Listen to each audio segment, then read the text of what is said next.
Hey, it's Carrie Flatlaw here with carrieflatlaw.com and Remax Real Estate Lethbridge for this week's Friday Fire.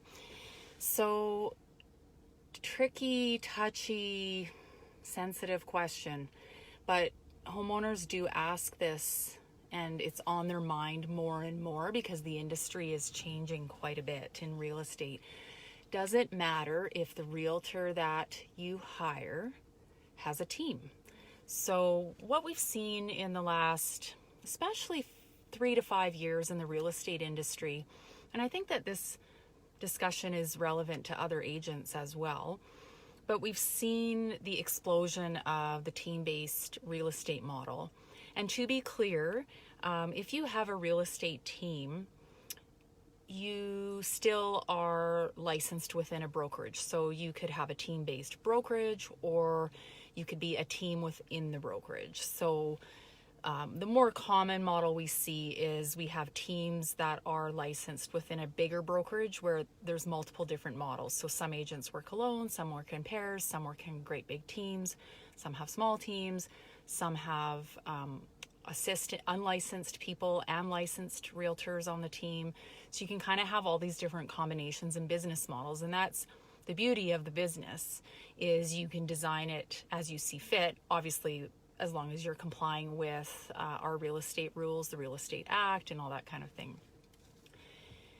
But if you're a homeowner thinking of selling, it can get distracting, and I've talked about this before in other episodes, to focus on some of these things that you hear on the radio or in online marketing that make it sound as if certain aspects of that realtor's business are the silver bullet to selling your house for the best price in the least amount of time with the least amount of stress. See how quickly I say that? Because those are the only 3 things that matter. Least amount of time, most money possible that the market will bear, and you should at least have a little bit of fun or minimum stress along the way. Those are the only 3 things that matter when you're selling your house. So when you're asking, do you have a team? Should I hire a realtor with a team? It's kind of the wrong question. It's not wrong to think about that. And it's not right or wrong to have a team or work alone. The right question to be asking the realtor, and to be clear, when you sit down for a listing meeting with a realtor, you need to be meeting with the lead realtor that you will be dealing with when you're selling your home, okay? So that's another question. Will I be dealing with you? Will I be dealing with other team members? How is this going to work? Other questions would be, okay, you have a team, or you work alone, or you just have an assistant. What will the communication be like? So will I hear from you once a week? Will I hear from someone else on your team once a week? Will I hear from you once every 2 weeks? What is your goal for getting an offer in terms of timing? You should always be asking about the goal for how many days how many days within the listing are we shooting to get an offer? To me, that's not negotiable. The goal should always be an offer within the first 30 days. And you can go back to past Friday Fire and look at that episode. But 30 days is the magic. It's the magic. Doesn't always happen, but that should be the goal. You should always be shooting for that. So the real question is, what kind of support does the realtor have?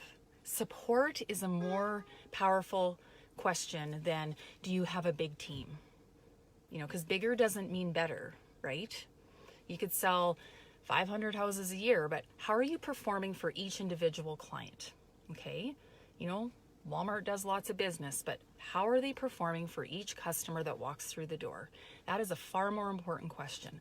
So whether it's an individual agent, a small team, a mega team, which we're seeing in some markets now, the question is, what kind of support do you have that empowers you to give me and my family the best possible service, the best possible experience, the best price, sell our house quickly, and all those things? That's a more important question than whether they have 2 people on their team or 10 people or, that kind of thing. Communication is always number 1. When I ask prospective listing clients, what what do you want this to look like? What is the most important thing to you when you're hiring a realtor? More than half of the time, it's communication, communication, communication. Homeowners just want to know what's going on with the sale of their home. And it sounds so trite because we say this in business all of the time. We say this about marriages. We say this about relationships. Communication, communication, communication.